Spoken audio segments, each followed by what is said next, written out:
महाराज जी के चरणों में कोटि कोटि प्रणाम।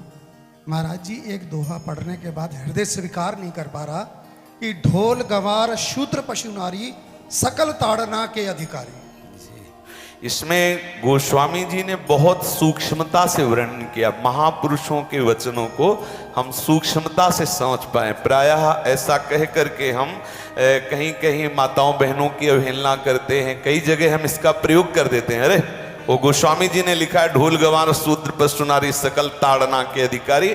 अब इसकी व्याख्या सूक्ष्मता से सुने और विचार पूर्वक। शास्त्रीय प्रमाण के अनुसार ढोल है ना,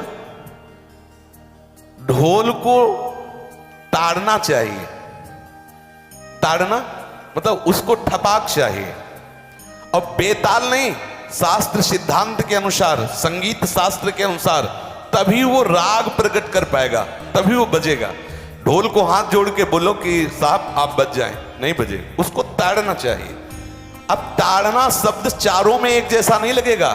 शब्द एक ही है ताड़ना, लेकिन ताड़ना के अर्थ अलग अलग हैं। जैसे कनक है, एक ही शब्द है कनक, लेकिन कनक कनक ते 100 गुनी मादकता अधिकाए, वा खाए बोराए जग या पाए बोराए। बोले कनक ही शब्द है। जैसे ताड़ना शब्द का हम प्रयोग केवल वही समझे कि ताड़ना देना ही नहीं, उसका अर्थ अलग अलग है। जैसे कनक शब्द है, कनक को सोना भी कहते हैं और कनक को धतूरा भी कहते हैं। कनक को धतूरा भी कहते हैं। एक कनक है जिसके खाने से बावरा हो जाएगा और एक कनक है जिसके पाने से बावरा हो जाएगा। कनक शब्द एक ही है, लेकिन दोनों का अर्थ अलग अलग हो गया। ऐसे ही ढोल में ताड़न का तात्पर्य है उसको पीटना, लेकिन वो शास्त्रीय संगीत के आधार पर उसको ताल देना। ताल देने से ही वो राग प्रकट करता है, आनंद की उमगन करता है, ना कि प्रार्थना करने से। समझ रहे? अच्छा, गंवार, गंवार कहते हैं विवेकहीन पुरुष को। विवेकहीन पुरुष को कोई कार्य दे दो और उस पर दृष्टि न रखो तो कार्य नष्ट हो जाएगा। वहां ताड़ने का तात्पर्य उसको पीटना नहीं है। उस अविवेकी गंवार पर दृष्टि रखो। जो आपने कार्य सौंपा है, जो भी कार्य उसका है, उस अविवेकी पर दृष्टि रखना ताड़ना हुआ। उस पर दृष्टि रखो, क्योंकि वो अविवेकी है, गंवार है, वो कार्य प्रणाली ठीक जानता नहीं। आप जहां त्रुटि होता संभाल लेना तो वो संभल जाए, क्योंकि वो गंवार है। और शूद्र, शूद्र का तात्पर्य होता है शूद्र। वैसे जो वर्ण व्यवस्था में शूद्र का प्रादुर्भाव सबसे श्रेष्ठ जगह से प्रादुर्भाव है। वर्णन आता है ब्राह्मणोश मुखमाशी बाहु राजन्य कृतः उरुददस जत वैश्या पदभ्याग्रम शूद्रो जायत। भगवान के श्री चरणों की ही वंदना होती है। प्राय आपने देखा सबके श्री चरणों की, और शूद्रों का प्रादुर्भाव श्री चरणों से हुआ है। कोई ऐसा न समझे कि शूद्र का मतलब निकृष्ट होता है। यहां शूद्र का तात्पर्य जब से किसी से कहते हैं कि शूद्रवत आचरण करता है, मतलब शास्त्र विरुद्ध, सदाचार के विरुद्ध आचरण करना शूद्रवत आचरण की तरफ संबोधन किया जाता है। यहां कहा गया कि शास्त्र की सम्मति, शास्त्र के शासन के अनुसार आचरण हो, सदाचार परायण हो। शास्त्र जिसके लिए जो विधान करता है, शास्त्र शासन स्वीकार करना, यहां शूद्र के ताड़न की बात कही गई। यहां शूद्र ताड़न का तात्पर्य डंडे से प्रहार करना नहीं, समझना। और जो चौथा कहा गया नारी, अगर स्त्री को हम ये कहें कि ताड़न से ही वो केवल काबू में रहती है, तो राष्ट्र में अपने प्रसिद्ध लक्ष्मीबाई जैसी कोई सामर्थ्यशाली वीरांगना, कोई वीरों सामने बड़े बड़े वीरों के दांत खट्टे कर दे, ऐसी बहादुर सिंघनी हुई, अंग्रेजों के दांत खट्टे कर दिए। अगर कोई समझे कि नारी केवल ताड़ने के लिए है तो उसकी मूर्खता है। पुरुष और नारी का समान प्रादुर्भाव हुआ है। भगवान ब्रह्मा के श्री अंग से दाहिनी तरफ से महाराज मनु और बाईं तरफ से उनकी पत्नी उनका प्रादुर्भाव हुआ शतरूपा। शतरूपा, अब आप बोलो एक ही शक्ति के दो भाग हो गए, एक पुरुष रूप धारण कर लिया, एक नारी रूप धारण कर लिया। अब यहां विचार जो है कि उस नारी के ऊपर ताड़न शब्द का क्या प्रयोग है। जैसे आप मार्ग में चले जा रहे हैं और आपने दृष्टि चूक कर दी और नारी आपकी स्त्री पीछे चल रही, तो कोई हमला कर सकता है, क्योंकि वो रत्न है। 14 रत्नों में एक रत्न स्त्री रत्न भी है। स्त्री को रत्न कहा गया है। भगवान श्री राम जब वनवास में जा रहे हैं तो सिया जी को आगे नाव में जब चढ़ाना होता तो पहले सिया जी को चढ़ा, सीए चढ़ाई चढ़े रघुराई, पहले आगे। दृष्टि रखो, दृष्टि चूक गई तो रत्न है, यहां दृष्टि रखना। शासन मतलब उसको पिटाई करना नहीं कि जैसे ढोल को पीटा जाता है ऐसे स्त्री को पीटा जाए, शूद्र को पीटा जाए तो गंवार को, ये व्याख्या नहीं है, ये मूर्खता है, इसे व्याख्या नहीं कहते। जैसे कनक शब्द के कई अर्थ होते हैं, ऐसे ही ताड़न शब्द का यहां अलग अलग प्रयोग है। स्त्री के ऊपर दृष्टि रखो। किस भाव की दृष्टि रखे? क्योंकि वो हमारे यहां रत्न की तरह है, कहीं कोई ऐसा ना हो कि कुदृष्टि वाला कोई उस पर हमला कर दे। पाणी ग्रहण संस्कार में रक्षा का भी सूत्र बताया जाता है कि आपको अभी ये समर्पित है, आप इसकी रक्षा करें। हमारे शास्त्रीय सिद्धांत में देखो, कभी भी स्त्री को अकेला छोड़ने का सिद्धांत नहीं पाया गया।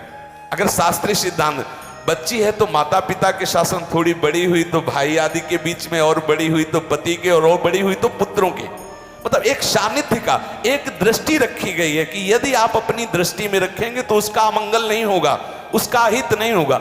ये जो जैसे मानो कोई सी स्त्री को अकेला कोई पा गया और कुमार्गामी वृत्ति वाला हुआ, तो आज जो घटनाएं सुनने को मिलती हैं, अगर हमारी दृष्टि हो उस पर तो ऐसा नहीं हो सकता। और दूसरी बात यह है कि स्त्री को बुद्धि स्वरूपा भी माना गया। भगवान से भीष्म जी कहते हैं, मैंने अपनी कुंवारी कन्या बुद्धि को, हमारी कुंवारी कन्या है बुद्धि, सदैव सुरक्षित रखा है, आज आपके चरणों में समर्पित करते हैं। तो शास्त्र शासन के द्वारा बुद्धि को सदैव अपने अधीन रखो, कहीं बुद्धि कुमार्गामी ना हो जाए। यहां स्त्री के ताड़न का केवल एक सूत्र है कि आप उस पर दृष्टि बनाए रखें, कहीं स्त्री रत्न कहीं अपवित्र ना हो जाए, कहीं दूसरे का किसी तरह से कुमार्गामी लोगों का ऐसा कोई बर्ताव ना हो जाए, इसलिए सावधान। वहां उसको पीटने का शब्द नहीं है कि ढोल गवार शूद्र परशु नारी सकल ताड़ना के अधिकारी। ताड़ना का तात्पर्य वहां पीटना नहीं तो विद्वता में देखो तो एक से एक, साधुता में देखो तो एक से एक, वीरांगना देखो एक से एक, ऐसा नहीं कह सकते, क्योंकि जो सामर्थ्य पुरुष में वही सामर्थ्य भगवान ने स्त्री में भी दी,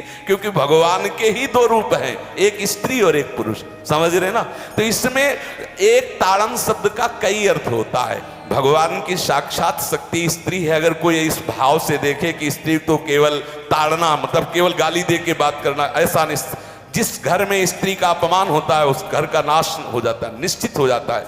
आप देखिए, रावण का सत्यानाश हो गया जगदम्बा सीता के प्रति, दुर्योधन का सत्यानाश हो गया द्रौपदी के प्रति।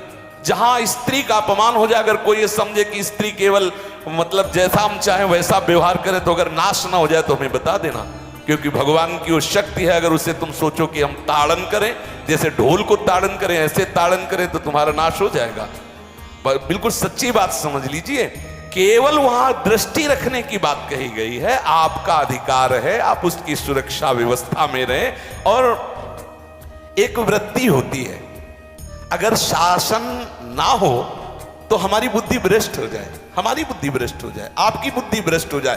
भगवान का भय, शास्त्र का भय, लोक मर्यादा का भय, ये हमको सुरक्षित रखता है। इसलिए दृष्टि रखने की आवश्यकता है कि वो पवित्र रहे, वो सुरक्षित रहे, ना कि उसको पीटने के लिए यहां संबोधन किया गया गोस्वामी तुलसीदास जी ने। इसलिए सावधानी पूर्वक अपनी वृत्ति को पावन रखते हुए महापुरुषों के वचनों को समझने की चेष्टा की जाए। गोस्वामी जी ने जो यहाँ कहा, ढोल गवार शूद्र परशु नारी सकल ताड़ना के अधिकारी, तो ताड़ना का अलग अर्थ है, अलग अलग।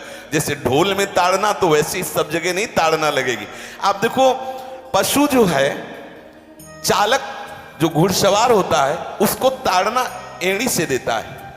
अपने चालक जो होता है घुड़सवार एड़ी से, किसान जो होता है वो बैल को बोलता है दाहिने, जैसे हल जोतने होता है बाएं, वो भाषा समझता है, बाएं मुड़ जाए, और नहीं मुड़ता तो पीछे अरई है एक छड़ी, उससे वो इशारा देता है, वो समझ जाता है। पशु को अपने इशारे से चला लेते। अब उससे कहे, खड़ा होकर हाथ जोड़ के कहे कि भैया बैल देवता अब थोड़ा दाहिने मुड़ जाओ, तो नहीं मुड़ेगा। जब लगाम पकड़ी और थोड़ा ताड़न किया और बोले दाएं, तो फौरन दाहिने मुड़ गया। आप देखो, जो बैलगाड़ी चलाते हैं, घोड़ा गाड़ी चलाते हैं, ऊंट चलाते हैं, तो पशु शासन के द्वारा उसको इशारे से किधर चलना है उसको इशारा बता दो। अलग अलग जगह इस ताड़न शब्द का अर्थ प्रयोग किया।